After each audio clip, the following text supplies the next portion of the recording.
त्यांना घालवायचं होतं आम्हाला. मी तर सांगतो संदीपला पण घालवणार ते. संदीपची जी चर्चा घडवून आणतायत ना, हे जे बसलेत ना काही नेते, ते चर्चा घडवून आणतायत ना. हा जर वरती जायला लागला, आता दिलंच ना साहेबांनी, कुठलं तरी त्याच्यात गुण बघितले म्हणून त्याला शहर अध्यक्ष केलं. सगळ्याची मोनोपोली तुटलेली. केसेस घ्यायचा म्हणजे पासपोर्ट पण होतो. 18 केसेस असल्यावर तुम्हाला कुठे एनओसी मिळणार पासपोर्ट? आणि जे आरोप करतात माझ्यावर, जे युवराज आरोप करतात की यांनी एवढी भोगली आम्ही भरपूर दिला, याची 5 पैशाची काही किंमत नाही. त्यावेळेला संदीपजी देशपांडे काय बोलायचे, या फुगलीचा भाग, या सवाल. त्याच्यामुळे कळायला पाहिजे ना, त्याला घेतलं नाही. जर असं संदीप देशपांडे जर का अग्रेसिव्ह नेता जर याला बसेल, युतीसाठी बसेल, युतीच होणार. म्हणजे तिकडे कसे पाहिजे, म्याव करणारे पाहिजेत. असे चालणार का लोक? पक्षस्थापनेपासून राज ठाकरे यांच्यासोबत एक व्यक्ती हमखास दिसते. कोणतंही आंदोलन असो किंवा कुठलीही निदर्शनं असोत, संतोष धुरी हे नाव राज ठाकरेंच्या तोंडून असू देत किंवा कोणत्याही मनसेच्या आंदोलनात संतोष धुरी ही व्यक्ती आणि संतोष धुरी हे नाव प्रामुख्याने दिसतं. आणि संतोष धुरींनी कालच भाजपामध्ये पक्षप्रवेश केलेला आहे. सर, काल तुमचा भाजपामध्ये पक्षप्रवेश झालेला आहे. काय नेमकी खंत आहे, काय नाराजी आहे? नाराजी हीच होती फक्त की आम्हाला दिसत होतं, आम्ही आता इतके वर्ष राजकारणामध्ये आहे, त्यामुळे आम्हाला ते दिसत होतं की पक्ष कुठेतरी दावणीला बांधला जात आहे, सरेंडर केला जातोय, हे आम्हाला दिसत होतं. त्याच्यामध्ये पूर्णपणे ताबा घेतला आहे शिवसेनेच्या नेत्यांनी असेल किंवा बँड्राच्या बंगल्यांनी असेल, पूर्ण ताबा घेतला आम्हाला दिसायला लागलं होतं. त्यामुळे कुठेतरी मनाला खंत वाटत होती की आपल्या साहेबांचं जर काही चालत नसेल तिकडे त्या ठिकाणी, तर आपण थांबून काय फायदा आहे. कारण ते जर न्याय आपल्या कार्यकर्त्यांना, आपल्या नेत्यांना देऊ शकत नसतील, त्या नेते या कार्यकर्त्यांना देऊ शकत नसतील, तर तिकडे थांबण्यात काहीच अर्थ नाही. त्यामुळे आम्ही तो निर्णय घ्यावा लागला मला. खरं तर संतोषजी, कोणतंही आंदोलन असू देत, तुमचा भाग हा हिरिरीने त्यात असायचा आणि तुमच्यासोबतच आणखीन एक नाव जोडलेलं होतं, ते म्हणजे संदीप देशपांडे. तर आता कुठेही अशीही चर्चा रंगतेय की संदीप देशपांडे सुद्धा भाजपच्या वाटेवर आहेत. आणि काल जो तुमचा पक्षप्रवेश झाला त्यानंतर शिवतीर्थवरून तुमच्याशी काही संपर्क साधण्याचा प्रयत्न झाला होता का? नाही, अजिबात झाला नाही. आणि मला वाटतं की संदीपजींबरोबर चर्चा पण झाली.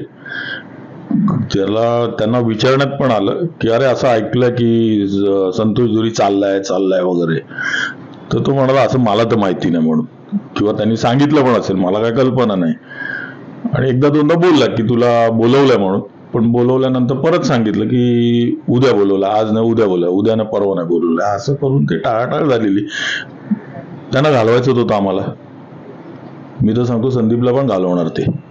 संदीपची जी चर्चा घडवून आणतायत ना, हे जे बसलेत ना काही नेते, ते चर्चा घडवून आणतायत. आणि त्यांना संदीपला, काही नेते म्हणजे नेमकं तुम्ही सांगता बाळा नांदगावकर वगैरे हे नेते ते घडवून आणतायत चर्चा. त्यांना नको आहे, हा माणूसच नको आहे.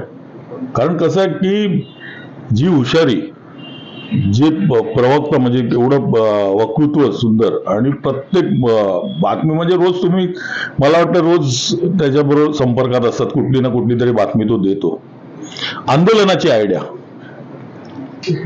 आंदोलन कसं करायचं, त्याला कसं मीडिया उचलून धरेल, हे सगळ्या कल्पना त्याच्याकडे. ह्या नुसत्या फाईल फिरवण्याचं काम नाही करतो. ही जी नेते मंडळी आहे ना, ही नुसती फाईल फिरवायचे कामं करतात. कॉन्ट्रॅक्ट असेल, टेंडर असेल, मग सीएमशी चांगले संबंध ठेवायचे, डेप्युटी सीएमशी चांगले संबंध ठेवायचे, अधिकाऱ्यांशी चांगले संबंध ठेवायचे, आणि आपली कामं करायची. हीच कामं फक्त या लोकांनी केली. या लोकांना असा हुशार व्यक्ती, प्रत्येकाला असतं ना की बाबा इन्सिक्युअर करतो, समजतोच ना प्रत्येक जण, अरे बापरे हा जर वरती जायला लागला, आता दिलंच ना साहेबांनी, कुठलं तरी त्याच्यात गुण बघितले म्हणून त्याला शहर अध्यक्ष केलं. सगळ्याची मोनोपोली तुटलेली. त्या पद्धतीने तो काम पण करत होता, आज सगळ्यांपर्यंत पोहोचत होता, कामं करत होता. मग हा जो प्रकार आहे ना, तो प्रकार कुठेतरी हे होतो. पण त्याला जर म्हणतात ना की जो विरोध नाही केला, वरून जो विरोध व्हायला पाहिजे की बाबा नाही माझा माणूस आहे हा, माझा कार्यकर्ता चांगला काम करतोय, तुम्ही बॅलन्स करा ना, त्यांना पण बॅलन्स करा, यांना पण बॅलन्स करा ना. शेवटी हाताची पाचही बोटं पाहिजेत ना. मध्ये काहीतरी एकदा बोलवलं फक्त सीटचं काहीतरी, ती सीट सोडायची होती शिवसेनेसाठी वरळीची, त्यावेळेला मी थोडा विरोध करायला तिथे गेलेलो, म्हणजे मला बोलवलेलं, पण त्यावेळेला पण ती काही चर्चा झाली माझ्याबद्दल. सर, तुम्ही आता विषय काढलात की सीटचा जेव्हा मुद्दा आला आणि ती शिवसेनेला सोडायची होती, खरं तर दादर माहीम असेल, वरळी असेल किंवा गिरगाव असेल, शिवडी असेल, हे भाग जे आहेत जिथे शिवसेनेचं बालेकिल्ला असं म्हटलं जातं, पण तिथे मनसेची सुद्धा तेवढीच ताकद आहे. तर काही ह्या अशा विधानसभा आहेत की जिथं मनसेला ज्या जागा अपेक्षित होत्या त्या जागा मिळालेल्या नाहीयेत. आणि तुमचा जर का प्रामुख्याने उल्लेख करायचा झाला तर वॉर्ड क्रमांक 194 की जिथून तुम्ही इच्छुक होतात, पण ती जागा मागचं इलेक्शन पण लढवलेलं, मागचं इलेक्शन पण तिकडे लढवलेलं, ज्या वेळेला अभिजित ठाकरे यांची तब्येत बरी नव्हती, साहेबांची मनस्थिती खराब होती इलेक्शन लढवायची 2017 साली, तुम्हाला माहिती आहे कारण मला सांगायची गरज नाही. त्यावेळेला आम्ही इकडनं इलेक्शन लढलेलो. 2019ला ज्याला आमदारकी होती त्यावेळेला साहेबांनी सांगितलं, जसं 2017 मध्ये ते कारण होतं की अभिजित ठाकरेची तब्येत इंजिनियर कारण इलेक्शन नको लढवायला, 2019ला आमदारकी नाही लढवायची, याचं कारण फक्त हेच होतं साहेबांचे की आपले सीट्स येणे खूप कठीण आहे, आपण लढूया नको, हे कारण त्यावेळेला पण आम्ही डेअरिंग केली.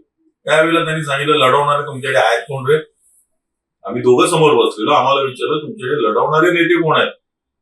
नांदगावकर आणि सरदेसाई तर बोलतात मी नाही लढवणार म्हणून, तुमच्याकडे आहेत कोण? तेव्हा आम्ही राजू पाटील असतील, जे मला वाटते नाशिकचे आमदार एक गेले, त्याचं नाव माझ्या लक्षात नाही आलं, ते असे 3-4 आमदारांची नावं घेतली, बोला मी स्वतः लढवायला तयार आहे. अशा प्रकारे सदीपने तेवढं पण सांगितलं की तुम्ही बोलाल तर मी वरळीमधून लढवी, तुम्ही बोलाल तर मी दादरमधून लढवी.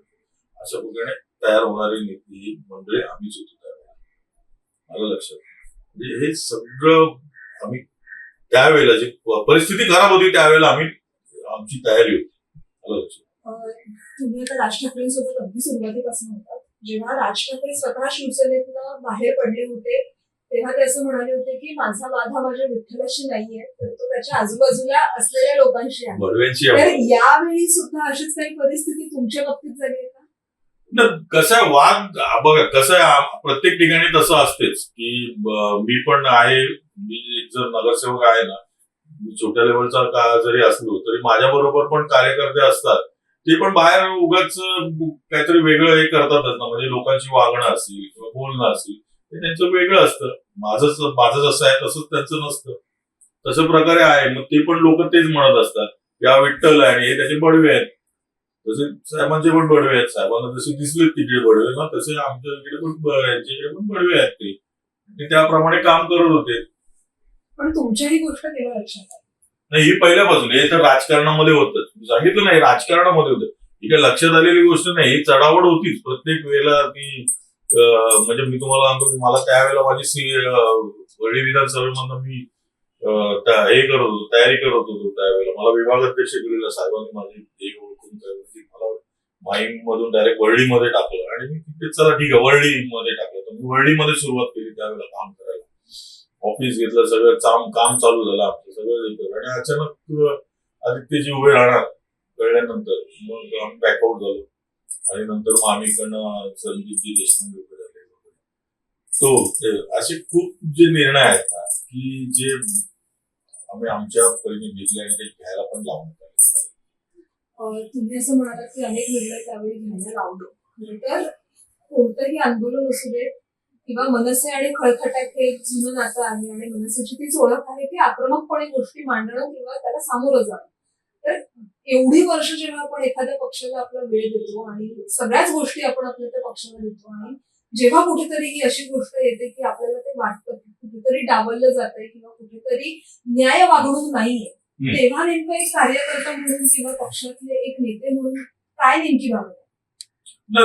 वाईट वाटतात ना प्रत्येकाला, जे वाईट वाटणारच, त्याप्रमाणे आम्हाला पण वाईट वाटलं की जसं पदांचं बोलले असतील, मला वाटतं आता काहीतरी व्हॉट्सअपवर केलंय की एवढी 11 पदं त्यांना देण्यात आली, का देण्यात आली होती? काहीतरी कारण होतं म्हणून देण्यात आली ना.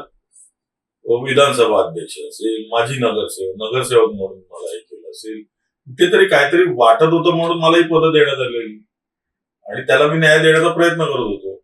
आणि ते जर त्यांना आता खटकत असेल, मी वरळी विधानसभा अध्यक्ष होतो तेव्हा मी तिकडे आंदोलन केली. वॉर्ड जिवंत ठेवण्याचा प्रयत्न कसा करणार?